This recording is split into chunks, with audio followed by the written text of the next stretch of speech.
안녕하세요. 무디 과학원에 잘 오셨습니다. 우리는 수년 동안 인간의 감각에 대하여 연구를 하고 있는데 깊이 들어가면 갈수록 그것은 매혹적이고 신비스럽습니다. 우리는 감각의 신비를 탐험에 들어가며 많은 흥미를 가지게 됐습니다. 놀람과 함께 적지 않은 웃음거리도 있겠지만 이 연구가 정말 뜻깊은 것임을 여러분은 아시게 될 것입니다. 감각에는 몇 가지나 있을까요? 글쎄요, 5가지 이상 훨씬 더 많겠죠. 그러나 이 5가지를 가리켜 마음의 창문이라 부르기도 합니다. 우리 주위에 있는 아름다운 세계를 볼 수 있는 시각.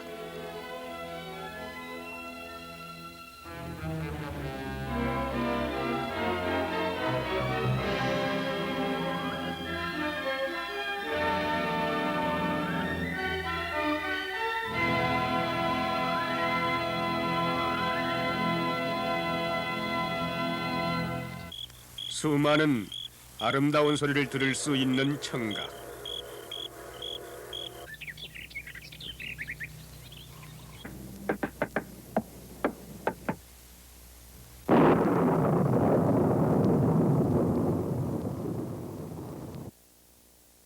즐거움을 맛보게 하는 미각.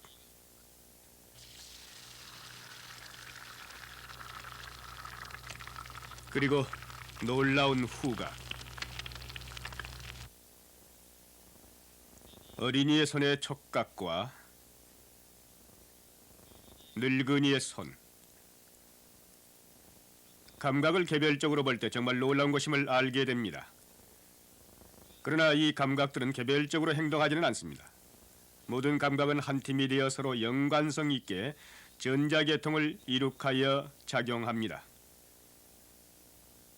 야구 경기에서 이 계통의 작용을 살펴봅시다.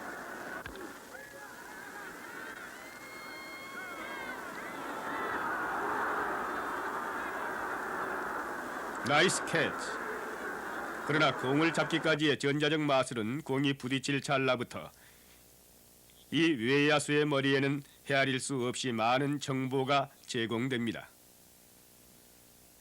그의 눈은 배트가 공을 때린 각도와 공이 나르는 방향을 알려주었습니다.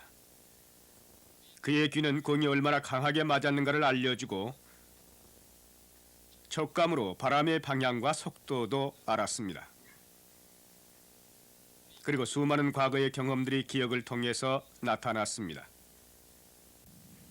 이 정보는 기하, 삼각법, 미적분, 탄도학 등을 합성해서 복잡한 문제를 해결하게 됩니다. 그리하여 그는 공을 잡습니다.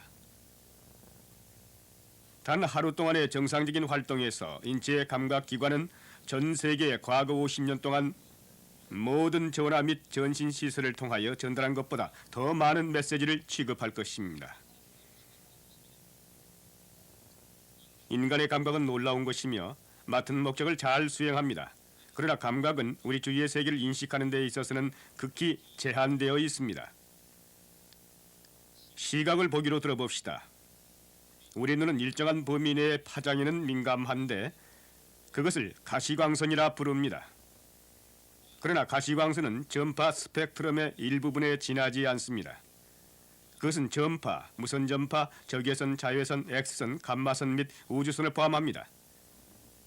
진정한 뜻에서 이것은 모두 광선입니다. 그러나 거의 모두가 볼 수 없는 광선입니다. 이 파장들은 우리 눈이 반응을 일으킨다는 이유 때문에 우리들에게 특별한 뜻이 있습니다. 물론 전파와 무선 전파는 서로 파장이 다르기 때문에 각기 그 특성이 다릅니다.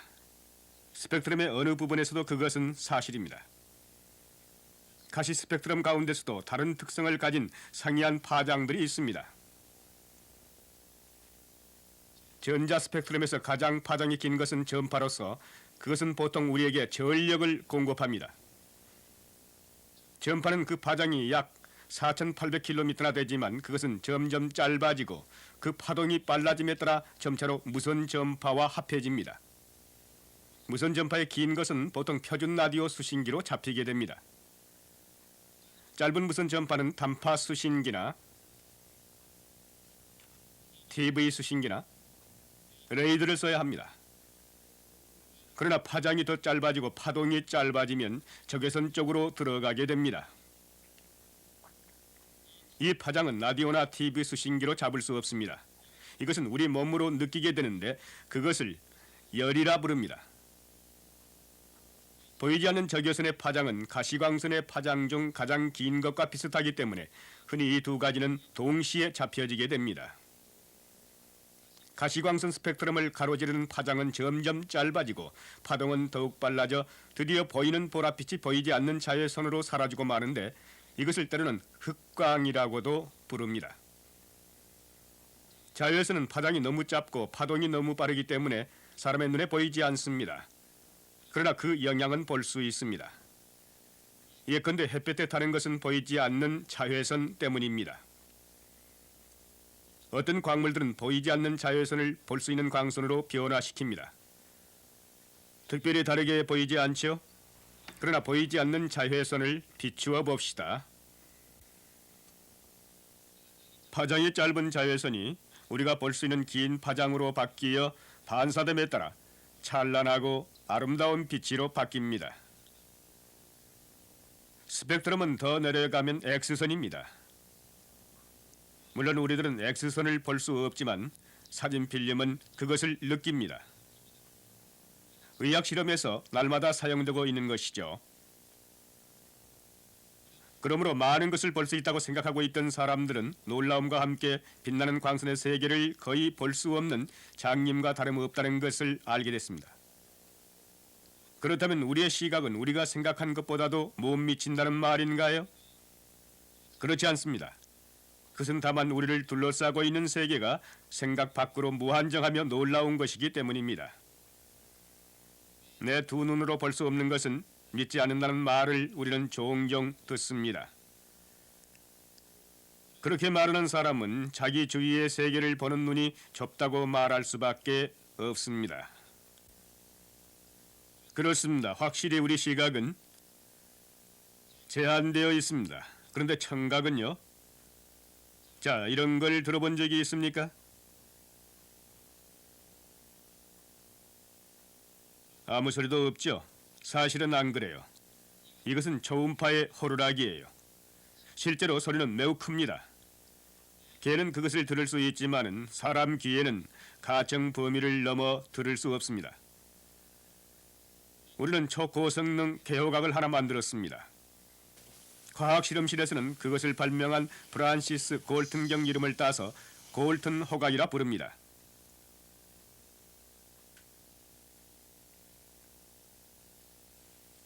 지금 호각은 힘차게 소리내고 있습니다. 우리 귀에는 조금도 안 들리지만 굉장한 강도를 갖고 있어요. 사실 너무나 강렬한 고음이기 때문에 물건을 공간에 떠 있도록 지탱할 수 있을 정도입니다. 이 호각에서 나오는 들리지 않는 소리는 좌우로 뛰어 파동을 형성합니다. 이 음파가 공기 분자를 때려 강렬한 공기 진동을 일으키는데 각 파장에서 두 곳만 그렇지 않습니다. 코르크 조각을 지탱하는 것은 바로 이 부분, 즉 이 파절입니다. 이 들리지 않는 소리의 세계는 인간으로 하여금 감각의 좁은 제한을 넘은 영역과 직접 대면케 합니다.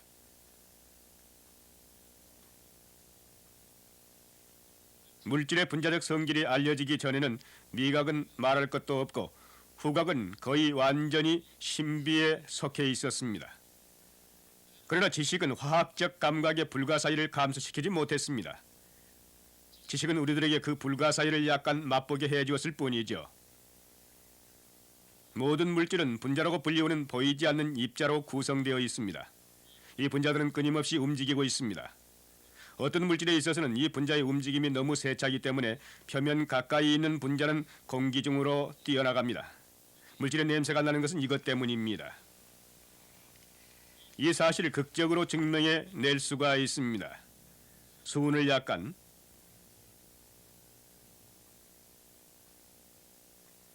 다음에 고운 가루로 수은의 표면에 주의 깊게 뿌립니다. 이제 강력한 냄새를 풍기는 물질을 가루 표면 가까이에 가져오면은 그 물질에서 나오는 보이지 않는 분자 때문에 가루는 세차게 밀려납니다.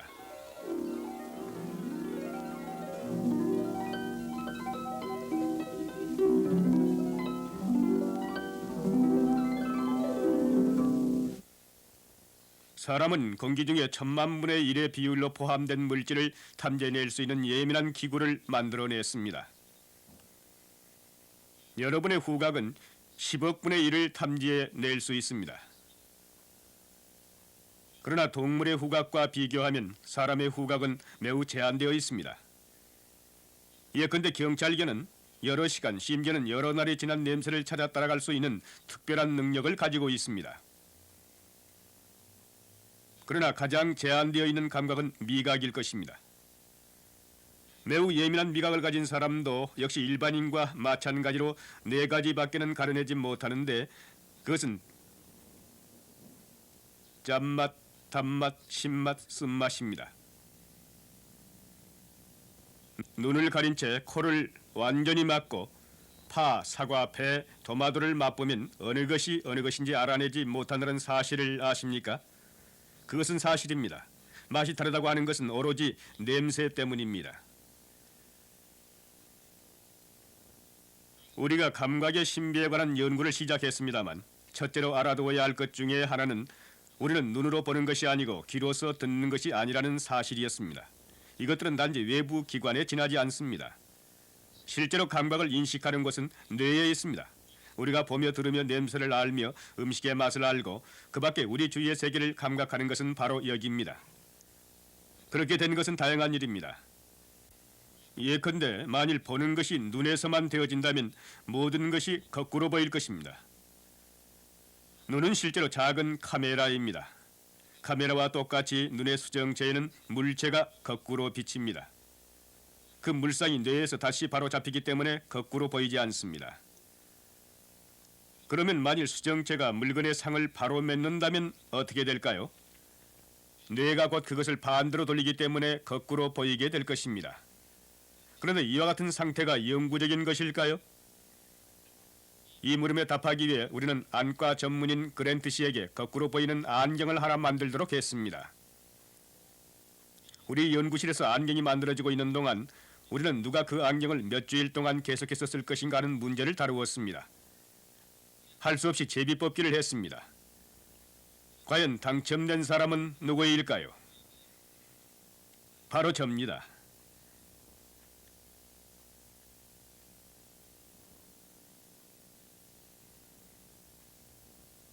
이렇게 거꾸로 보이는 괴상한 상태로 처음부터 걸을 수 있었습니다만 얼마 안 있어 패멀비 하는 것과 같이 됐습니다. 여러분을 위해서 우리는 첫 시험을 앉아서 하는 것이 좋다고 결정했습니다. 그러나 앉는 것도 쉬운 일이 아니었습니다. 처음에는 가장 간단한 일도 불가능했습니다. 아무리 주의를 하고 노력을 해도 방향을 바로잡지 못하고 빗나가기 일쑤였습니다.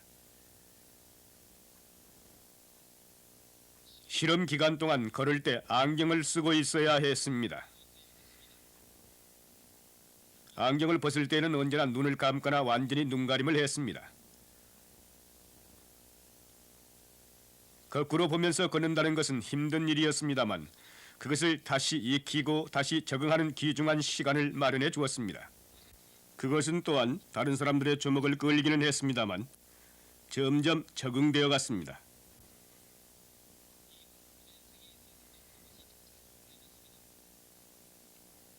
느리고 고통스러운 과정을 겪어 뇌에 비치는 물상은 뚜렷해졌습니다. 이 시점에서 우리는 자신을 얻는 실험을 하기로 했는데 그것은 재적응이 이루어졌음을 보여주는 것이었습니다.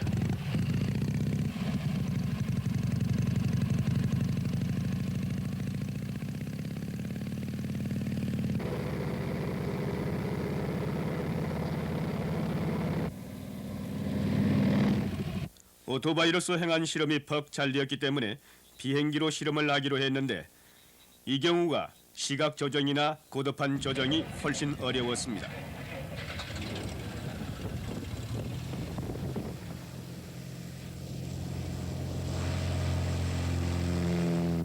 비행 실험은 1시간 이상 계속됐는데 그동안 매우 정상적인 조정이 이루어졌습니다.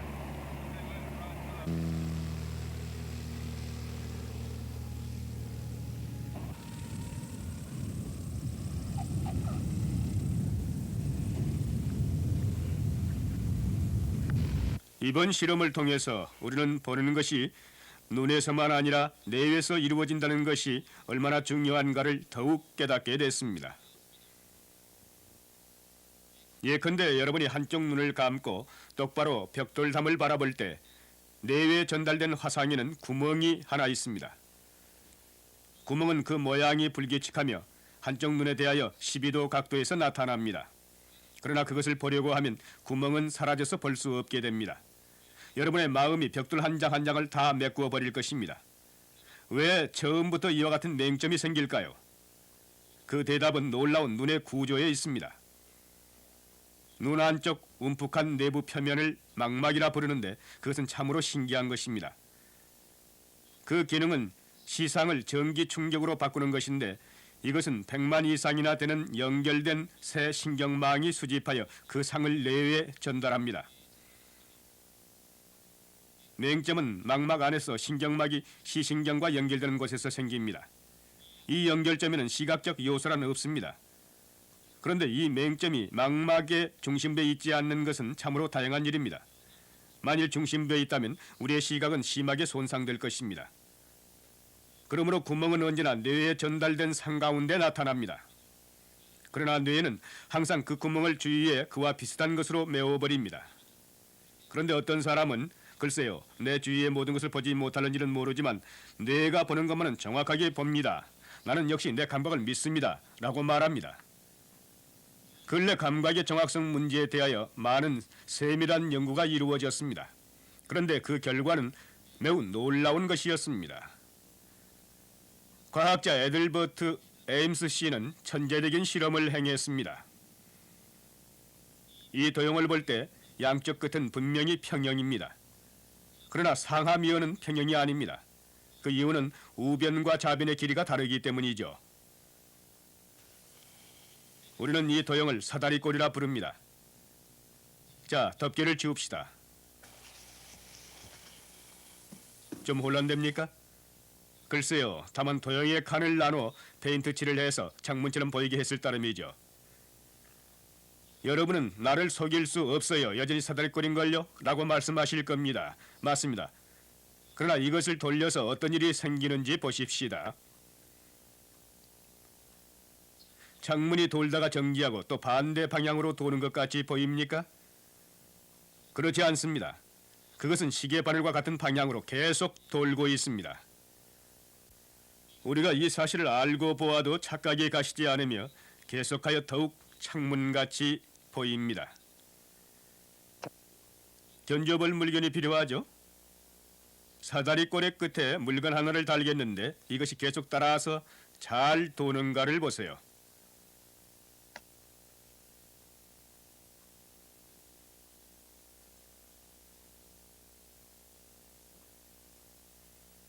착각이 나아졌나요? 사다리꼴이 여전히 앞뒤로 왔다 갔다 할 뿐만 아니라 여기 붙은 물건도 왔다 갔다 하는 것 같습니다. 물론 사실은 그렇지 않습니다. 실제로 이 입방체는 언제나 사다리꼴 끝에 딱 붙어 있습니다. 이 세막대기가 좋은 참고가 될 것입니다. 이제 창틀을 돌려 어떻게 되는가를 봅시다.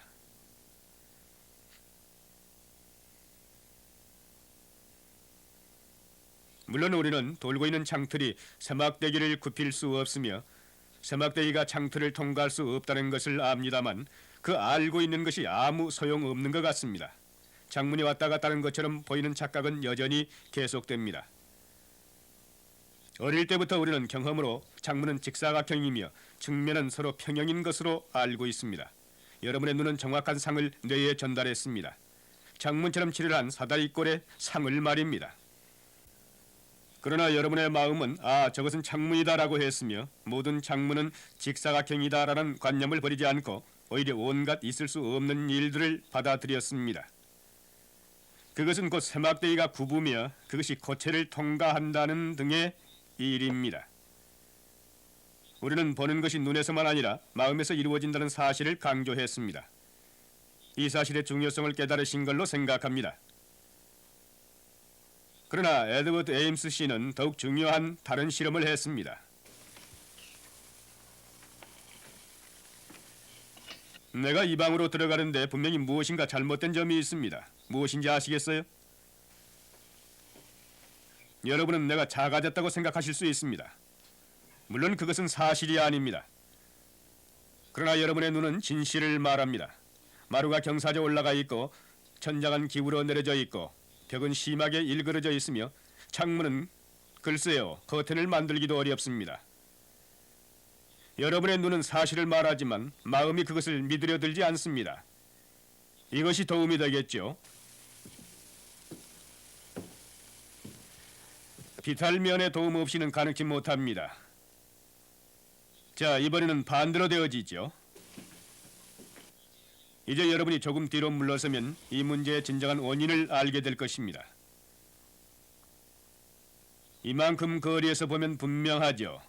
경사진 마루, 기울어진 천정과 이그러진 벽. 이제 이만큼 아셨으니까 이제부터는 여러분은 조금 더 어려움이 없어야 마땅하지요. 그러나 과연 그럴까요? 이 집에서도 창문에 나타난 얼굴이 여러 가지 크기로 보입니다.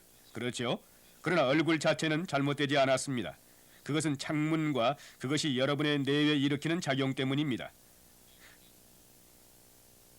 작은 사람과 큰 사람을 좀 고르게 할 수는 없을까요?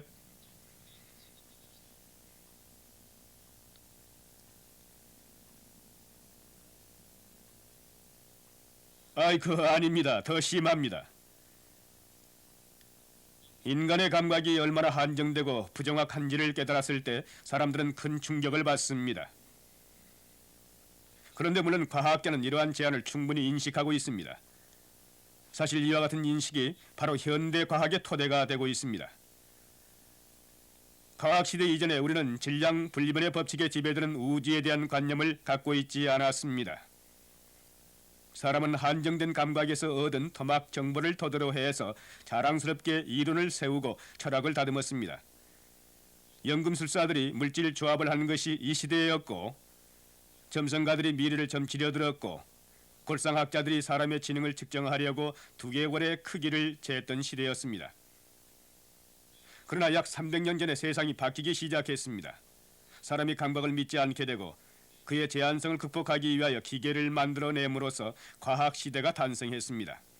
현대 과학은 물질 세계가 세상 시작 때부터 있어온 우주적이며 불변하는 법칙에 의해 지배되고 있다는 사실을 알고 있습니다. 물질계의 법칙에 철저히 순종하면 충분한 보수를 얻으며 반대로 불순종하면 벌을 받는다는 것을 알아야만 합니다. 성실과 선의만으로 불충분하다는 것을 알고 있습니다. 과학 분야에 있어서 이러한 태도는 비교적 새로운 것인데 그것은 확실한 대가를 받았습니다. 사람이 이와 같은 태도를 취하게 되자 곧 향상이 있었습니다. 문자 그대로 획기적인 과학 발전이 이루어졌습니다. 그러나 과학 발전이 선을 위한 잠재력을 무한정 가지고 있음에도 불구하고 그것은 인간 역사의 가장 큰 위기를 가지고 왔습니다. 우리는 오늘날 왜 이와 같은 위기에 직면하고 있습니까? 사람은 거의 하룻밤 사이에 거창한 과학 능력을 발전시켰으나 정신적 분야에서는 과학시대 이전의 암흑시대의 철학과 변화되지 않았습니다. 사람은 이 정신 영역이 도무지 실체가 없는 것으로 이루어져 있으며 절대적 가치나 법칙도 없는 것으로 생각하고 있는 것 같습니다. 사람은 다른 법을 인정하지 않기 때문에 자기가 표준을 세워 스스로의 법을 발전시키기를 주저하지 않고 있습니다. 바꾸어 말하면 사람은 스스로를 믿는 과오를 범하고 있습니다. 감각에서 오는 빈약한 토막 정보에만 기초를 두고 스스로 이론과 철학을 쌓아 올리고 있는데 그 감각이란 정신 영역에서는 더욱더 한정되어 있고 신뢰성이 없습니다. 글쎄요, 전 저들의 종교 철학을 가지고 있습니다 라는 말을 많이 듣습니다. 과학자가 나는 스스로 원자가표를 가지고 있어요라고 말하는 것을 상상할 수 있습니까? 10분 후면 날아가 버릴 것입니다. 물질계에 대해서 가지는 그와 같은 태도는 분명히 어리석은 짓입니다. 그런데 훨씬 더 중요성을 띈 영역에 대해 그런 태도를 가진다면 덜 어리석은 짓일까요? 물질계에 이와 같이 절대적 가치와 일정한 법칙이 있다면 도덕 및 정신세계에도 기본율이 있다고 가정하는 것이 오히려 논리적이 아닐까요? 그리고 우리가 그 기본율에 스스로 순종함으로써 물질계 세계처럼 폭발적인 결과를 기대할 수는 없을까요? 이제 중요한 문제는 우리는 어디에서 절대적이고 불변하는 정신적 법칙을 찾을 수 있는가 하는 것입니다. 자연에서 그 답의 일부분을 찾을 수 있어요. 심령적 법칙과 물질계 법칙에는 상호간에 공통되는 점이 있습니다. 예컨대 인과의 법칙은 양편에 다 있습니다. 역사 또한 중요한 정보의 출처입니다. 인류의 역사는 오직 이러한 법칙에 예외 없이 적용된 기록이기 때문입니다. 국가들의 역사와 개인들의 생애 가운데서 우리는 하나님의 법에 순종한 결과와 또한 그 반대로 불순종의 결과적 비극을 보게 됩니다.